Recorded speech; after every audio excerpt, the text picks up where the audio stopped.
Hi, welcome to Springview Middle School Back to School Night 2020-21. And I'm Mrs. Svoboda, and I teach 8th grade United States history. So distance learning and beyond. So as you know, this year has presented and will continue to present its own unique and historic challenges. And we're going to all get through this together. I have been so very impressed with all of our students and how hard they've been working through all of this. They have 7 Zoom classes a day. They have to try to focus, working through tech issues. Not being together physically in class, of course, is a bit strange, but they have been doing really great, and I've been really impressed by all of our students so far. So what do 8th graders study this year? So in 8th grade, the focus is United States history. So they will learn about things like colonial America, which we're starting this week, the American Revolution, the Constitution, Alexander Hamilton, which all of our Hamilton fans are excited about, the Louisiana Purchase, Manifest Destiny, Civil War, Reconstruction, and there's many more things that we'll learn this year as well. But again, the focus is on United States history in 8th grade. So the textbook, our official textbook, is the one you see pictured there in the upper right-hand corner. It's the McGraw-Hill Impact textbook. Students have access to an online version. I haven't taught students how to log into the online book yet. They may have used the online version in 7th grade. We don't use the textbook all the time. The social studies department often takes portions of it, and especially now with distance learning, we'll incorporate portions of it into our dynamic online learning. So before students would use the textbook, I, of course, would review the steps on how to get to the online textbook. Our social studies policies, they can be found in the Schoology weekly agenda. Thank you to all the families that have completed the Google form, saying that you understand the policies and letting me know if you have any questions or anything you want to share about your student. I appreciate that. But if you want to review that again, that is found on the Schoology weekly agenda page. So a few things from the syllabus, is students will be assigned homework and classwork, practice projects, and formative and summative assessments. A student's overall grade is broken down into the following categories. So this year, due to distance learning, it's 40% for assessments and projects and 60% for homework, classwork, and quizzes. So late work. So if a student must turn in late work or late practice work, he or she may turn in classwork and homework up until the end of the unit and receive a maximum of 70% credit. Once a unit is completed, though, late or missing work will not be accepted. So for example, right now we're just starting our colonies unit. And so before the unit test comes up, students will be reminded that it's the last time to get in any late work, and they will be reminded of that several times. And then they'll have to get the late work in before the end of the unit. I haven't started enforcing the late work policy until this week. So I've given kids some time to get used to things, but they need to make sure they're starting to turn in things on time. Late projects, like major projects, can be turned in late, but they will be reduced 10% per week. So for our assessments or tests, if a student does not pass the unit assessment, they can retake the assessment. The highest grade on the retake, though, is a 70%. Students will need to complete an assignment or an advisory period to review concepts before retaking an assessment. So that will be coming up for our first colonial test. We'll have that. Quizzes, though, those are open notes, and so retakes are not allowed on quizzes because students can use their notes on those. Assessment preparation. Students are usually given a Quizlet, Quizzes, or Kahoot link on the weekly agenda. And these review games can be played as an individual or with the whole entire class. So here's an example of a Quizlet on the right, and you can see there's a variety of ways to study. So students can play study games at home. They can study flashcards. They can play little matching games. They can make themselves a little test to practice at home. So Quizlet is a great way for them to study. And we also play Quizlet Live as a class, and we still can do that on Zoom. And then in the class, the students really enjoy that as well. They get quite loud and excited about playing that, so I do miss that and hope that we can do that soon again together. We also use Kahoot and quizzes. So you can see Kahoot on the left-hand side. You can see it would ask a question like, where is the Eiffel Tower? And kids would click the button that matches the shape on their either phone or their computer. And quizzes is also a matching. And you can see, again, they have an example there. Kids can play on their cell phone or on their computers. So how can you support your child? So please check Schoology weekly for homework, classwork, upcoming assessments, and grades. On the right-hand side, let me go ahead and move my picture there. You can scan that QR code on the right. So scan it by holding your phone up like you're going to take a picture, and that will take you directly to a video that Mr. Collins created that has some Schoology tips and videos. It also explains how to set up weekly Schoology emails. Those are invaluable. So you could set it up, pick a day of the week that works for you, and it will send you your students' grades in all of their classes and let you know what missing assignments they have. So if you haven't already, you can go ahead and stop the video for a moment and scan that QR code to get to Mr. Collins' Schoology Tips video. When students say they don't have any homework, that's usually not the case if they say they don't have any homework for any classes. So I always suggest that parents and guardians check that weekly agenda on Schoology and to confirm that. So with the 8th graders, you want to start to trust them, but you do need to verify still because they're 8th graders and they would much rather, play games or video games and not have to do homework. So you'll do want to trust, but verify that. Check Schoology to find out what they're learning in class and ask them specific questions.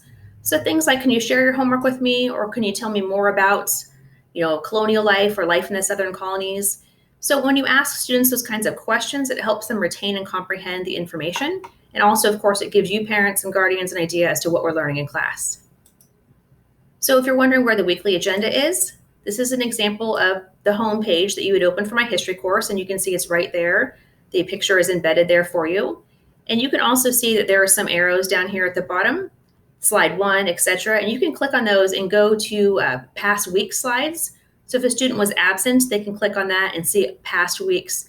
I also tell students you can kind of check and see what I'm planning for the next couple weeks if you're curious.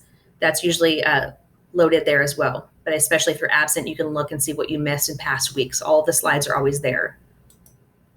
So here's a QR code again if you want to hold up your phone, and this would take you directly to my weekly agenda. It would open up the Google Slides link. So again, this is an easy way to find it. It's also on the Schoology homepage for my history course. So you want to check Schoology for homework, classwork, and upcoming assignments and grades. So you can see here on the right-hand side, this teacher has a list of upcoming assignments and due dates, and you'll see something that's exactly the same in my class as well. So if you're also wondering what due dates are, they are listed there as well for you and for students to see. So if you're looking for missing assignments, if you see this orange hexagon in the word missing, it is missing. If it has this line there, that just means it hasn't been graded yet, so you don't need to worry. And you see down here, there's a couple examples that have little blue pieces of paper. That means there's an attachment. So students attach something, and I can see here with this line that it has not been graded yet. So if you see this line, do not panic. This orange hexagon, this is the time to worry. If it says missing, then you want to worry and figure out why that is missing. So again, if it says missing and has an orange hexagon, that's what you're looking for. So if you have questions about missing assignments, first have a conversation with your child about the missing assignments. Many times it's just a matter of forgetting to submit it in Schoology. There's many times I email students and remind them about missing assignments, and they say, oh yeah, I did it, but I forgot to submit it. So that is a step that they need to remember to complete to get full credit for their work. So follow up with the teacher via email. So if students are convinced they submitted it, they don't know why it's missing, there's no need to have a large argument at your home about that. Please go ahead and either have the students or yourself email me, and we can clear that up quickly. I can look in my grade book and see on my side what it looks like.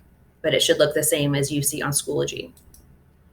And again, you want to trust your students, but do verify with the teachers when needed.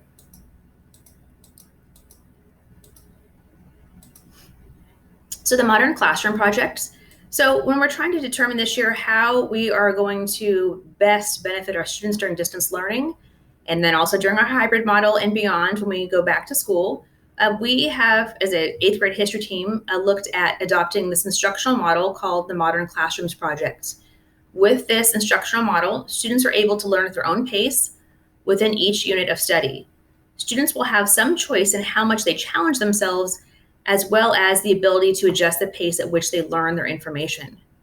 Assignments are going to be color-coded and labeled. So the red assignments are called must-dos. Those are required. That's non-negotiable. That has to be done by students. A should-do, those are orange. It's highly encouraged for mastery of the contents. And the yellow is aspire to do. So that's a creative or challenging assignment that's designed to take students to the next level. It's an extension of learning, and it goes into more depth. So where to locate these assignments? So in Schoology, again, there's these upcoming assignments. So students will check the upcoming section of the Schoology's material page. They'll also be posted in folders in Schoology. And just to make sure that you and students understand, the assignments were numbered. So for example, we this past week have been doing the colonies lesson 1, lesson 2, lesson 3, etc. Students have to complete each assignment prior to moving on to the next assignment. So for example, this is what students will be getting this week. You can see that lesson 4 is their first lesson for this week, and it's a must do, and it's a Life in the Southern Colonies Ed puzzle. And they also have a Life in the Southern Colonies assignment they can do with a partner. And I have estimated times it should take them to complete this, so about 1 class period. Then you can see lesson 5, it's all about the Southern Colonies. A partner here is optional. And this is aspire to do all of the slides. So some students may be able to do all of them, some may not. So this may be more of an extension activity for some students. Lesson 6, students must do slides 1 to 5 on the Mayflower and Plymouth Colony, and should do slide 6. That's a reflection page. And again, I tell students it should take you about 1 class period. Lesson 7 would be the early American constitutions. They must do slides 1 to 4. And again, the extension would be to do slide 5. And these assignments, again, will all be posted in Schoology, in the upcoming assignment. And the kids will have these with hyperlinks so they can click on the assignments just to see what they look like, but that would not be where they'd complete it. It would be the ones in Schoology. And for lessons 4 to 7, for pacing purposes, I've told the students it should be done by Monday, August 31st by 8:30 a.m. So you can see that this is giving them a pace as far as when they should be completed with these lessons. But again, the ones they have to do or the must do. The should do's are the yellow, and the green are the aspire to do or extension activities that are not required of students.